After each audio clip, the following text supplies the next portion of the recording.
हाँ, तो प्रिय छात्र छात्राओं, आप लोग कैसे हैं? हमें उम्मीद है कि आप लोग अच्छे ही होंगे और आपकी पढ़ाई अच्छी खासा से चलती होगी। तो आइए माय डियर्स, आज आपकी तारीख 8 हो गई, 8 फरवरी। 17 से आपका एग्ज़ाम होना है। तो आपका मात्र 8 दिन और बाकी रह गया है। लग सही, लगा दीजिए आग, लगा दीजिए आग। जब तक आग नहीं लगाइएगा तब तक आपको अच्छा सफलता नहीं मिलेगी। सफलता तो मामूली सी बातें होती है, लेकिन अच्छा सफलता पाना बहुत बड़ा टफ होता है माय डियर्स। इसलिए आप मेरे अगर प्रिय स्टूडेंट हैं तो अभी कम से कम आप 15 घंटा पढ़ें, 14 घंटा से 15 घंटा पढ़ें और खूब पढ़ें और सेल्फ करें। ये कि नहीं मोबाइल लेकर के यूट्यूब देख रहे हैं, फेसबुक चला रहे हैं, वो पढ़ाई नहीं है। आप एकदम मोबाइल को ऑफ कर दें, एकदम बैठ जाएं पढ़ने के लिए। ऑफलाइन में आपके पास जो भी किताबें हैं, जो भी किताब पहले पढ़े हैं उसी को पढ़िए। नया किताब पढ़ने की ज़रूरत नहीं है माय डियर्स। यदि नया कोई चीज़ भी अभी पढ़ते हैं, आप कहीं ना कहीं अपने आप को क्या कर रहे हैं, धोखा दे रहे हैं। इसलिए आप बिल्कुल जितने भी पुराने पढ़े हैं, जो भी आपके सर द्वारा पढ़ाए गए या मेरे द्वारा पढ़ाए गए हैं ऑफलाइन, आप उसको पढ़ें। जितने भी नोट्स है, नोट्स को रिपीट करें, फिर दोबारा से उसको पढ़ें, दोबारा अध्ययन करें, दोबारा तिबारा चौबारा जितने बार आप पढ़ सकते हैं उसको संभव हो पढ़ें। और टोटल पेपर को पढ़ें। ये नहीं कि एक के पेपर को एकदम खूब पढ़ रहे हैं, इससे कोई फ़ायदा आपको नहीं होगी। मान के एक पेपर में आप 100 में 100 लेते आइए और दूसरे में आपका 0 आ गया तो बेकार हो गया ना, वो 100 लाना बेकार हो गया। आप टोटल पेपर पर ध्यान दीजिए। जितना आपकी अच्छी एग्ज़ाम जाएगी उतनी अच्छी ही रिजल्ट होगी। अगर एग्ज़ाम ख़राब गया, ख़राब रिजल्ट होगा। तो ये इसलिए याद रखें कि आपका एग्ज़ाम अच्छा जाए और अच्छा रिजल्ट आए। तो कहा जाता है कि आप जो जितने लोग पढ़ते हैं उतने ही उसको सफलता मिलती है। तो मेहनत कीजिए माय डियर्स। आइए, आज मैं सोशल साइंस का मॉडल सेट 8 लेके आया हूँ। वीडियो आज 3rd है, लास्ट है, और मॉडल शीट इसके बाद मैं नहीं दूंगा। उसके बाद क्या है कि कुछ चुनिंदा क्वेश्चन है जो सिलेक्टेड क्वेश्चन है, या फिर और कुछ एग्ज़ाम टिप्स है, वो मैं कुछ 1-2 दिन में दे दूंगा। आप लोग आराम से एग्ज़ाम हॉल में फॉलो करेंगे और उससे आपको क्या होगी, फ़ायदा मिलेगी। तो अब आइए, पहला क्वेश्चन आज है, भारत में किस खनिज का अभाव है? तो आप जानते हैं मेरे भारत में प्राय सभी खनिज पाए जाते हैं, लेकिन एक ही खनिज लेड है, इसको सीसा कहते हैं। सीसा की मेरे यहाँ बहुत कमी है। क्या है? सीसा की कमी है। तो सीसा हम दूसरी जगह से मंगाते हैं। सीसा क्या करते हैं, दूसरी जगह से मंगाते हैं। यूरेनियम का प्रमुख उत्पादक राज्य झारखंड है। झारखंड के जादूघोड़ा, झारखंड के जादूघोड़ा, झारखंड के जादूघोड़ा क्या है, ये यूरेनियम का उत्पादक है। भाखड़ा नांगल परियोजना किस नदी पर है? भाखड़ा नांगल सतलज पर है माय डियर्स। कहाँ है? सतलज पर। सतलज नदी पर बना हुआ डैम है, बांध है सतलज नदी। सतलज नदी पर भाखड़ा नांगल बांध बना है। ऑपरेशन फ्लड क्या है? ऑपरेशन फ्लड क्या है? दूध के उत्पादन को बढ़ाने के लिए ऑपरेशन फ्लड आया। ये डेयरी विकास है। क्या है? डेयरी विकास से संबंधित है। डेयरी विकास से संबंधित है, डेयरी विकास से। नेक्स्ट है, व्यापारिक फसल कौन कौन है? तो आप जानते हैं जिससे मेरा व्यापार चलता हो उसे व्यापारिक फसल कहते हैं। जैसे आप ले लीजिए, आप व्यापारिक फसल में आपका आ जाएगा गन्ना, गन्ना, कपास, जूट, चाय इत्यादि इत्यादि। तो दाल किस पौष्टिक खनिज का अंश है? वो यानी कि दाल किस पौष्टिक अंश का स्रोत है? तो प्रोटीन का, याद रखिएगा, प्रोटीन का। प्रोटीन, दाल में क्या पाया जाता है माय डियर? प्रोटीन पाया जाता है, प्रोटीन का स्रोत है। रोपण फसल के अंतर्गत आता है। रोपण में हम लोग रोपते क्या क्या है? तो याद रखिए, गन्ना तो रोपते ही हैं, गन्ना। उसके बाद चाय, कहवा, कहवा हुआ, केला हुआ इत्यादि। ये सब क्या है, आपके रोपण फसल है। Next, Tata iron and steel company की स्थापना हुई थी 1907 में। 1907 में किसके? जमशेदजी टाटा द्वारा, झारखंड में। नेपाल नगर प्रसिद्ध है अखबारी कागज के लिए, अखबारी कागज के लिए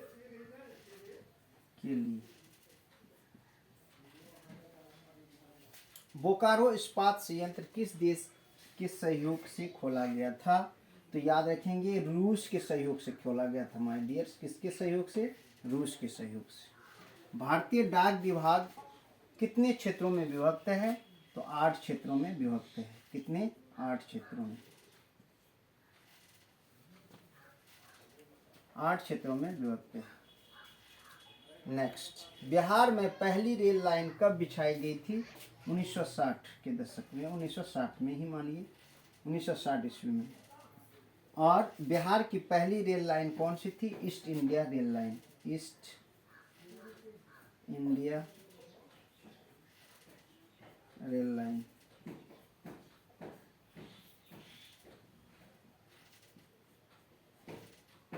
east India rail line. Bihar में सबसे अधिक नहरों द्वारा सिंचाई किस जिला में होती है? तो रोहतास। इसी को चावल का कटोरा भी कहते हैं। आपदा कितने प्रकार के होते हैं? तो आपदा 2 प्रकार के होते हैं, एक प्राकृतिक आपदा, एक मानव जनित आपदा। तो सुन लीजिएंगे, आपदा का मतलब होता है जब प्रकृति में या वातावरण में कोई समस्या खड़ा हो जाता है, विकट समस्या आ जाती है जिसे मानव को परेशानियों का सामना करना पड़ता है, वह आपदा कहलाता है माय डियर्स। आपदा का मतलब ही होता है यानी कि विकट परिस्थिति का पैदा होना, वह आपदा कहलाता है। आपदा 2 प्रकार के होते हैं, एक होता है प्राकृतिक आपदा, दूसरा होता है मानव जनित आपदा। प्राकृतिक आपदा और मानव जनित आपदा, ये 2 तरह के आपदा होते हैं। प्राकृतिक आपदा के अंतर्गत माय डियर्स बाढ़, तूफान, भूकंप, सुनामी, है ना, ओलावृष्टि, तो ये सारी क्या होते हैं? प्राकृतिक आपदा, जो प्रकृति प्रदत्त घटता है। और मानवीय आपदा का मतलब होता है जो मानव द्वारा घटित होता है, उसे मानवीय आपदा कहते हैं। जैसे आतंकवाद हो गया, बम का फटना हो गया, ये सब एक्सीडेंट हो गया। तो सुनामी का प्रमुख कारण क्या है? तो सुनामी का प्रमुख कारण आप जानते हैं, समुद्र में क्या आना, यानी कि भूकंप आना। समुद्र में भूकंप आना, समुद्र में भूकंप का आना, भूकंप का आना ही क्या कहलाता है? सुनामी का कारण, प्रमुख कारण है। सूखा किस प्रकार का आपदा है? सूखा प्राकृतिक आपदा है। कैसा है? प्राकृतिक आपदा है। ये प्रकृति द्वारा घटित आपदा है, प्राकृतिक आपदा है। उसके बाद है, बिहार किस भूकंप जोन में आता है? जोन नंबर 3 में आता है। किस में आता है? 3 में। बिहार किस में आता है? भूकंप नंबर 3 में आता है। मलबे के नीचे दबे हुए वस्तु को किस यंत्र से देखा जाता है? इंफ्रारेड कैमरा,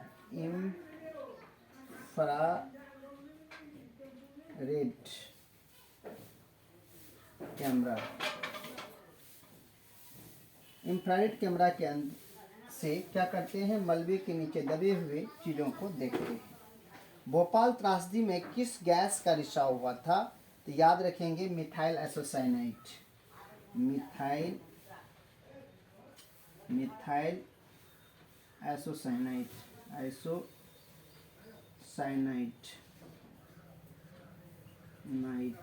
मिथाइल आइसोसाइनाइड, याद रखेंगे मिथाइल आइसोसाइनाइड का क्या हुआ था? रिसाव हुआ था। उसके बाद भोपाल त्रासदी किस वर्ष हुआ था? 2-3 दिसंबर 1984 को क्या हुआ था? भोपाल त्रासदी हुआ था। माय डियर्स, हमें आशा है कि आप लोग समझ गए होंगे। चलिए मैं एक बार रिपीट करता हूँ, आप लोग पुनः ध्यान पूर्वक सुनिए। भारत में किस खनिज का अभाव है? सीसा का। यूरेनियम का प्रमुख उत्पादक राज्य कौन है? झारखंड है। भाखड़ा नांगल परियोजना किस नदी पर है? सतलज नदी पर। ऑपरेशन फ्लड क्या है? डेयरी विकास से संबंधित है। व्यापारिक फसल कौन सी है? तो ये गन्ना है, कपास, जूट, चाय इत्यादि है। दाल किस पौष्टिक अंश का स्रोत है? प्रोटीन का स्रोत है। रोपण फसल के अंतर्गत आता है। गन्ना, चाय, कहवा, केला इत्यादि आता है।